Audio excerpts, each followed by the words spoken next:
Hi, today I'm going to talk about Oralift. I've had lots of emails, people questioning, do I still use the Oralift? What are my thoughts about the Oralift?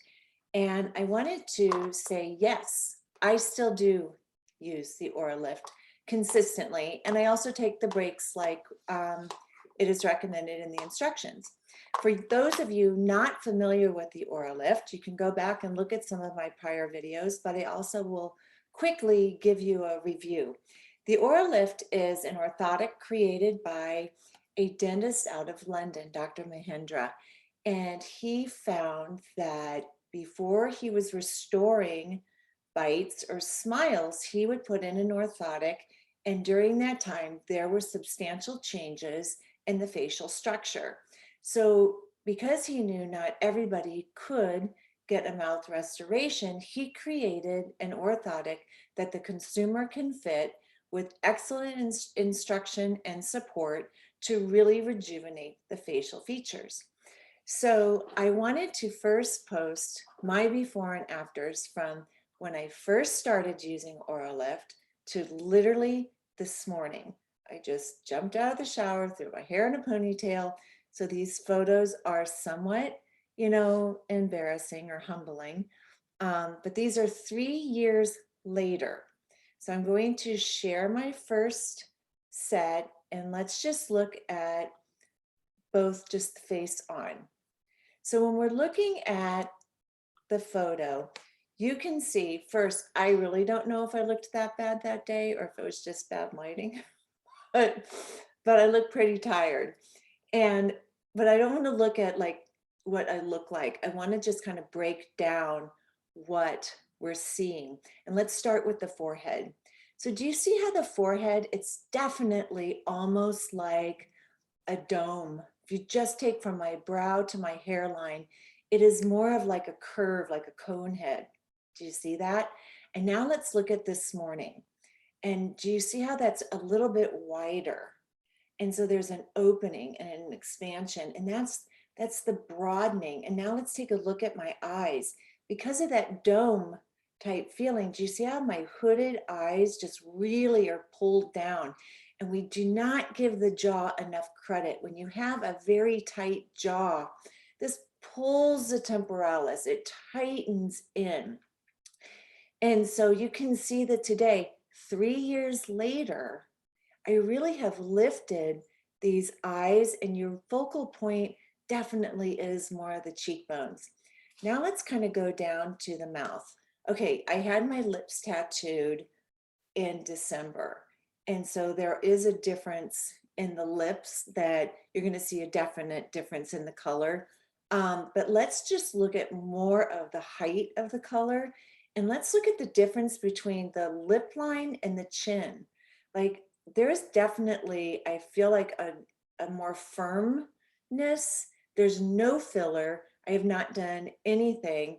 You can see my jawline is, I'm starting to get those little jowls down here, but that's okay because I feel overall 3 years later, I still look younger. So next I'm going to show another photo a little bit more up close, and let's just take and assess the sides. And so now we're looking at the side profile where you can really kind of break down a little bit more. The lips are definitely fuller. My eye still is somewhat hooded, but I do feel like there's a difference in the under eye. But also look at how more full and firm my face looks. And again, there is no filler over time. The last thing I would ever need is filler in my cheeks or in my face. And then let's take a look at, ooh, I'm sorry, I want to keep sharing. I have one more photo to share. And this is my other side. And so look at this. There's definitely, I think the lighting is better on this picture I took this morning over here. You can definitely see this photo to the left, how gaunt and almost skeletal my face was. And now it's definitely firmer. Maybe I have gained a couple pounds, but I don't know. I don't weigh myself, so I don't know. So why is this happening? Like, how did this happen? You know, as an esthetician that really focuses on facial contouring, massage, and fascial release, I can't tell you the number of clients that come in, and it's just like I recognize it time after time after time. Either they grind their teeth and they're grinding them so much that the muscles almost program themselves shorter, and this connects back to the central nervous system. And now the muscles kind of lock in a tighter ability. And the Oralift is like yin yoga for the face. These little blocks create a little obstacle or a stretching mechanism. And this is recorded in the muscles and it's sent back to the central nervous system. And it says, uh-oh, we have a new Johnny New in town. And so now we're going to have to reprogram and lengthen. And this starts when we lengthen the masseter, we also start to free up the tension in the temporalis, and we're able to start adjusting, even adjusting the posture. The Oralift is so simple to use. And as long as you have discipline of working out, you can use the Oralift. And it isn't like you have to do it exactly. I always say, listen to your body's wisdom. Personally, I probably use it 2 to 3 times a week. And for me, my happy zone is about a half an hour. It's where I can commit to using it. I can commit to just sitting, relaxing, and lengthening. And I really do like to incorporate other forms of yoga in when I use the Oralift. So I hope that these videos or this video is really helpful to you.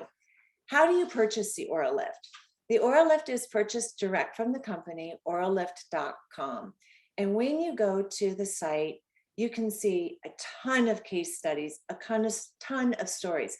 I'm not an anomaly. So many people are finding change and youth through using the Oralift. You just simply go to purchase, and I think that there's different packages. I haven't been to the site in a while, so I can't tell you exactly how it's done. But if you're interested in natural aging, you're interested in health, or you're really interested in creating that next tool along with all of the tools that you use at home, I think the Oralift is probably one of the best buys and something that always produces results. I hope this video helps. Please put your likes, your comments, or pass this on to somebody else that might be interested.